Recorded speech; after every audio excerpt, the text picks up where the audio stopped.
ऊस तोडणीवाल्या लोकांना मानलं पाहिजे, खरंच इतक्या पहाटेपासून ते कामं करतात.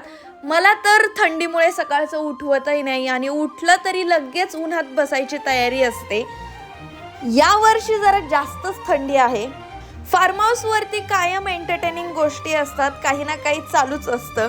मागच्या आठवड्यामध्ये भरपूर सारे नारळ तोडून ठेवले होते, मग काही त्यातले सोलले आणि काहींना कोंब सुद्धा आलेला, तर ते नारळ पण आपण लवकरच लावणार शेतामध्ये.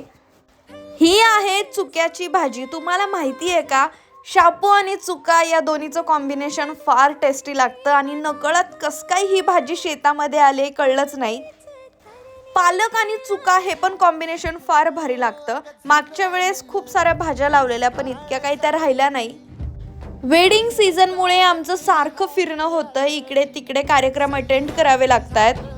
आज तर मला कार्यक्रमांमध्ये जाऊन खूप बोर झालं, पण घरी आल्यावरती एक गोठ्यामध्ये चक्कर मारली आणि एकदम मन फ्रेश झालं.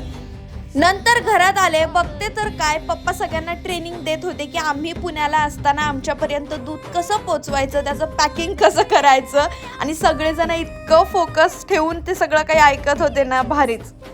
शेवटी घरचं दूध खायची मजाच वेगळी.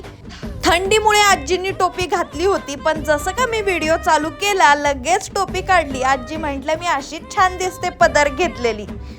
रात्री मग चुलीवरच्या कडक अशा भाकरी खाल्ल्या. तर भेटूयात उद्या. बाय.